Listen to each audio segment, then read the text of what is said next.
নমস্কাৰ সকলোকে এই ফেসবুক লাইভৰ জৰিয়তে শুভ সন্ধিয়া জনাইছো আৰু আজিৰ এই লাইভৰ জৰিয়তে পোন প্ৰথমতে অসম চৰকাৰৰ মাননীয় মুখ্যমন্ত্ৰী ডক্টৰ হিমন্ত বিশ্ব শৰ্মা মাননীয় শিক্ষা মন্ত্ৰী ডক্টৰ ৰণোজ পেগু কে ধৰি অসম মন্ত্ৰীসভাৰ সকলো মন্ত্ৰীকে অসম ৰাজ্যিক প্ৰাথমিক শিক্ষক সন্মিলনীৰ তৰফৰ পৰা অভিনন্দন কৃতজ্ঞতা জনাইছো আৰু আমি অসম চৰকাৰৰ এই কেবিনেটে অসমৰ প্ৰাথমিক শিক্ষাৰ ইতিহাসত এটা সোণালী আখৰেৰে ৰাজ্যৰ প্ৰাথমিক বিদ্যালয়সমূহক এটা মাপকাঠি এটা মানদণ্ড প্ৰদান কৰাৰ বাবে আমি কৃতজ্ঞতা জনাইছো ৰাজ্যৰ প্ৰাথমিক বিদ্যালয়সমূহত 50 জন ছাত্ৰ ছাত্ৰী থকা বিদ্যালয়সমূহত প্ৰধান শিক্ষকৰ পদ দিবৰ বাবে আজি যি কেবিনেটে সিদ্ধান্ত গ্ৰহণ কৰিছে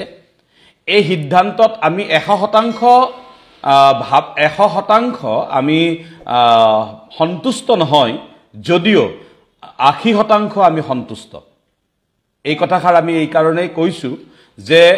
অসম চৰকাৰৰ এখন প্ৰাদেশিকীকৰণ আইন আছে আৰু সেই আইনৰ আধাৰত যিসমূহ বিদ্যালয় আছে সেই সকলো বিদ্যালয়তে প্ৰধান শিক্ষকৰ পদ সৃষ্টি কৰাটো অসম ৰাজ্যিক প্ৰাথমিক শিক্ষক সন্মিলনীৰ এটা দাবী কিন্তু তত্ৰাস আজিৰ এই সিদ্ধান্ত অসমৰ প্ৰাথমিক শিক্ষাৰ বাবে এক ইতিহাস সৃষ্টিকাৰী সিদ্ধান্ত এই কাৰণেই যে প্ৰায় 44 বছৰীয়া এখন সংগ্ৰাম অসম ৰাজ্যিক প্ৰাথমিক শিক্ষক সন্মিলনীয়ে চলাই আহিছিল 1982 চনৰ পৰা অসম ৰাজ্যিক প্ৰাথমিক শিক্ষক সন্মিলনীয়ে ৰাজ্যৰ প্ৰাথমিক বিদ্যালয়সমূহত প্ৰধান শিক্ষকৰ পদ সৃষ্টিৰ বাবে সংগ্ৰাম চলাই আহিছিল 1975 চনত যেতিয়া বিদ্যালয়সমূহ প্ৰাদেশিকীকৰণ কৰা হৈছিল সেই সময়ত কিবা অজ্ঞাত কাৰণত প্ৰাথমিক বিদ্যালয়ৰ সকলো পদ সহকাৰী শিক্ষকৰ পদ ৰূপে চিহ্নিত কৰা হেতুকে ৰাজ্যৰ প্ৰাথমিক বিদ্যালয়সমূহ মুৰব্বীহীন হৈ আছিল আৰু এই মুৰব্বীহীন বিদ্যালয়সমূহক মুৰব্বীযুক্ত কৰিবৰ বাবে অসম ৰাজ্যিক প্ৰাথমিক শিক্ষক সন্মিলনীয়ে চলাই অহৰহ সংগ্ৰাম আলোচনা বিভিন্ন পৰ্যায়ত হোৱা আলোচনা সৰু সৰু আলোচনা মন্ত্ৰীসভাৰ লগত হোৱা আলোচনা মুখ্যমন্ত্ৰীসকলৰ লগত হোৱা আলোচনা ভাৰত চৰকাৰৰ কেন্দ্ৰীয় মন্ত্ৰী স্মৃতি ইৰাণী ডাঙৰীয়ানীৰ সৈতে হোৱা পৰ্যালোচনা আদি বিভিন্ন প্ৰক্ৰিয়াৰ পিছত প্ৰথমবাৰৰ বাবে 2023 চনৰ 2 আগষ্ট তাৰিখে অসম চৰকাৰৰ ডক্টৰ হিমন্ত বিশ্ব শৰ্মাৰ নেতৃত্বাধীন এই চৰকাৰখনে প্ৰথমবাৰৰ বাবে এটা সিদ্ধান্ত ঘোষণা কৰিছিল আৰু ন্যায্যতা প্ৰদান কৰিছিল যে অসমত প্ৰাথমিক বিদ্যালয়ৰ প্ৰধান শিক্ষকৰ পদ সৃষ্টি কৰাটো এটা ন্যায্য দাবী আৰু সেই দিনাখন 2 আগষ্টৰ দিনাখন যেতিয়া প্ৰাথমিক বিদ্যালয়ত প্ৰধান শিক্ষকৰ পদ সৃষ্টিৰ বাবে এটা বিশেষ ক্ৰাইটেৰিয়া এটা গ্ৰহণ কৰা হৈছিল সেই দিনাখনো আমি অসম ৰাজ্যিক প্ৰাথমিক শিক্ষক সন্মিলনীয়ে অসম চৰকাৰক কৃতজ্ঞতা ধন্যবাদ জনোৱাৰ পিছতো আমি কিন্তু এই সিদ্ধান্তত আমি অটল আছিলো যে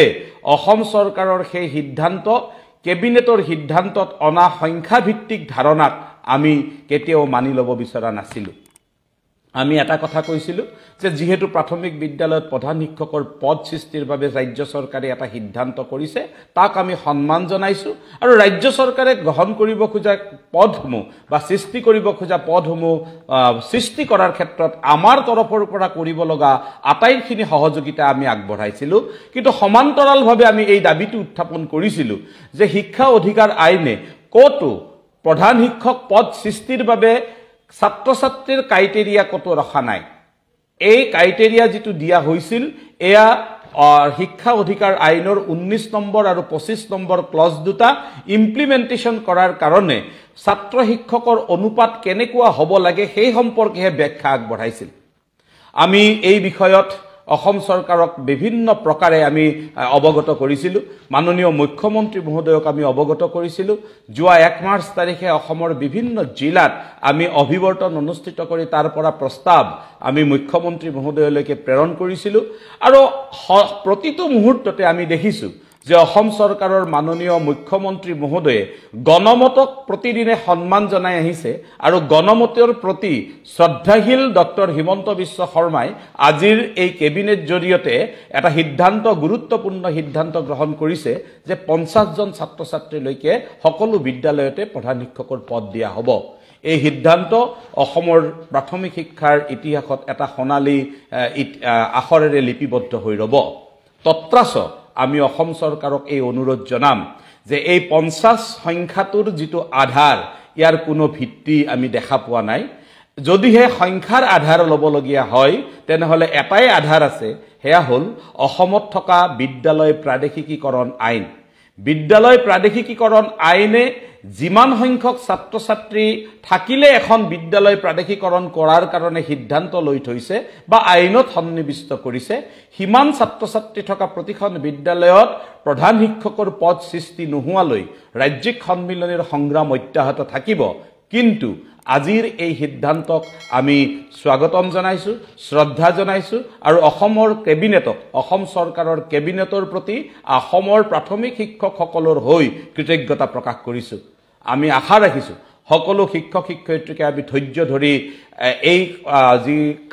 কামখিনি সমাপন হ'বৰ কাৰণে যিখিনি ধৈৰ্যৰ প্ৰয়োজন সকলোকে ধৈৰ্য ধৰাৰ কাৰণে আমি অনুৰোধ জনাইছো। আমি এই কথাও স্পষ্ট কৰি দিব খুজিছো সন্মিলনীৰ তৰফৰ পৰা যে অসমৰ প্ৰাথমিক বিদ্যালয়ত প্ৰধান শিক্ষকৰ পদ সৃষ্টিৰ বাবেহে আমাৰ এয়া সংগ্ৰাম। এই সংগ্ৰামে কোনোবা ব্যক্তিক হেডমাষ্টাৰ পাতিবৰ কাৰণে কৰা আমি সংগ্ৰাম নহয়। গতিকে সকলো শিক্ষকে ত্যাগৰ মনোভাৱেৰে ৰাজ্যখনৰ প্ৰতিখন বিদ্যালয়ত প্ৰধান শিক্ষকৰ পদ সৃষ্টি হোৱাৰ এই সংগ্ৰামখনত বিগত সময়ছোৱাত কৰি অহা সহযোগৰ বাবে আমি কৃতজ্ঞতা জনাইছো। অসমৰ প্ৰতিটো ছাত্ৰ সংগঠন, অসমৰ প্ৰতিখন সাহিত্য সভা, প্ৰতিগৰাকী অভিভাৱক, প্ৰতিগৰাকী সচেতন বুদ্ধিজীৱী, বিশেষকৈ অসমৰ সংবাদ মাধ্যমে এই বিষয়টো জনমত সৃষ্টিৰ কাৰণে যি সহায় সহযোগিতা আগবঢ়াইছিল তাৰ কাৰণেও আমি কৃতজ্ঞতা প্ৰকাশ কৰিছো আৰু অসমৰ সকলো দল সংগঠনলৈকে আমাৰ শ্ৰদ্ধা জ্ঞাপন কৰি অসম চৰকাৰক পুনৰবাৰ এই সিদ্ধান্তৰ বাবে আমি কৃতজ্ঞতা প্ৰকাশ কৰিছো। নমস্কাৰ। হয় ছাৰ বাইদেউসকল, আপোনালোকে নিশ্চয় জানিব পাৰিছে যে